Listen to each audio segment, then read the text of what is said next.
Well, apparently my build was leaked on the Chinese servers by some RM tiers, but not a big deal. It's a funny story. I gave my build a couple of weeks ago that I was going to use to get rank 1 to a friend to test it out, and as you can see, he used it on someone else's account, which then went and shared it with other people that have completely swiped gear. I'm not fully geared up. We're going to talk about pushing, we're going to talk about the build in a second. Before that, a word from my sponsor, the Crimson Market, a trading website with actually decent solutions for trading in Diablo 4. For example, I can hover over this item in game, press Ctrl S, and I can list my item with their app to their website. If I do not know the price, I can say it's a bid and in how many hours, then I can list it. And then on their website, I can see my listings, other people's listings. Mostly I use it for materials because I do a lot of boostings. I can see how many Stygian stones are up for sales, posted when, the battle.net, battle tag of the player. I can message them. Equipment, I can search for specific stats via EI, or simply just type Tempest Roar and I will find a Tempest Roar and, you know, get the one with the lowest price.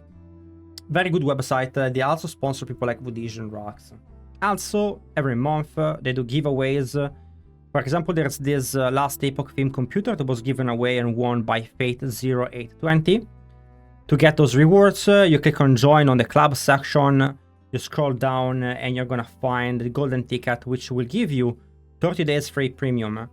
For example, the next giveaway is in 4 days, so you can join for 4 days, 5 days, and then you can cancel it, and this way you've entered the giveaway for the computer for free.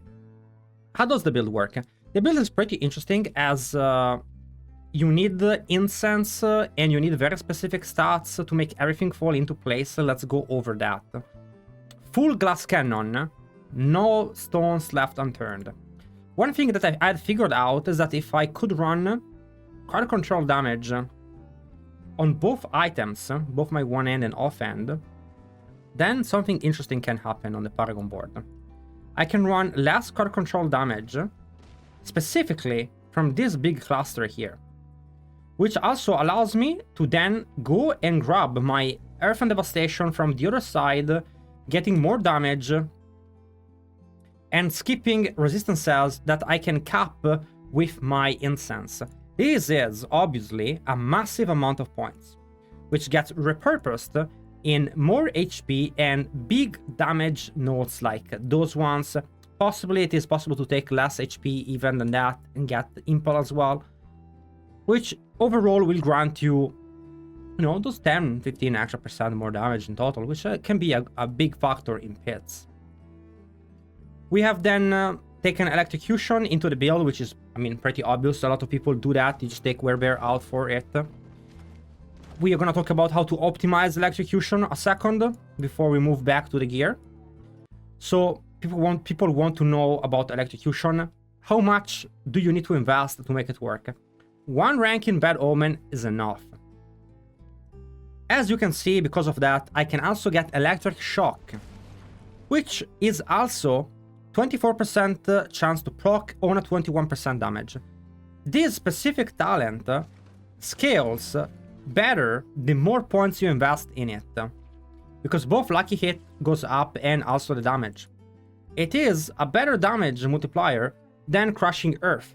The problem is that you need points to get there, which is not an issue for us, as we have to get those points for activating Bad Omen nowadays.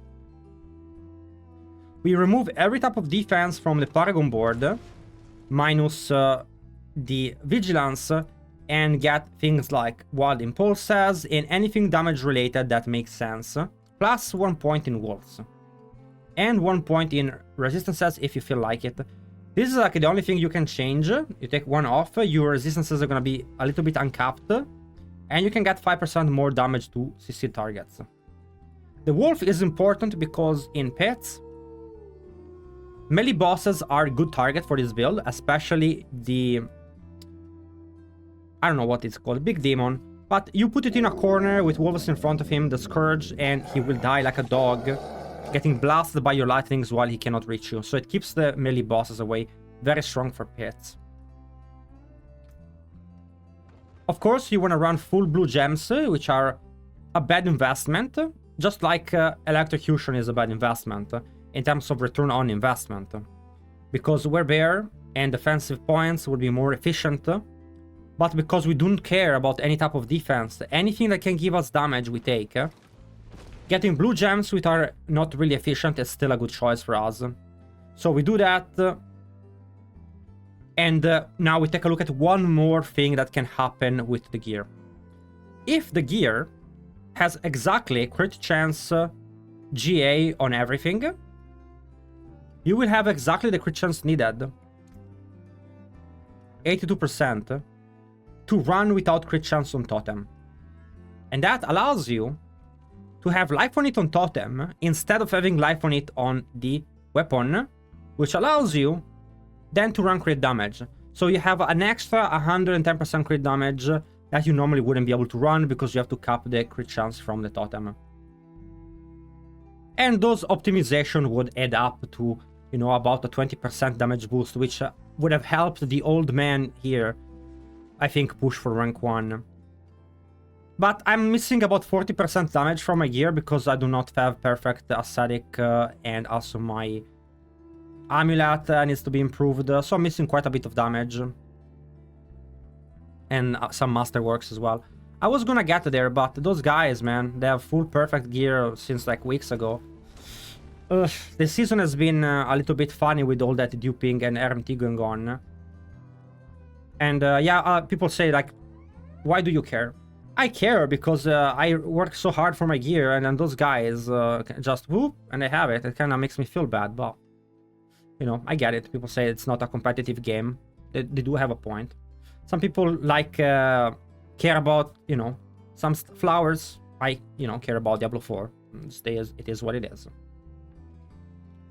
Alrighty, with the old man rant about RMT, which I do often. Guys, thank you for watching. I will also have a full update for the entire Landstorm build, because I'm restructuring it to be more efficient and have information that is only useful, so that I've noticed people tend to not like reading a lot. So I'm just gonna say what you need to know, commonly asked questions and bugs, and I think that would be make more people read the guides. So I'm gonna let me know what you think about the new guide that you're gonna see when this is up and what you feel about it. Please leave a comment down below. Love you all. Thank you for watching, and I will see you guys back in game.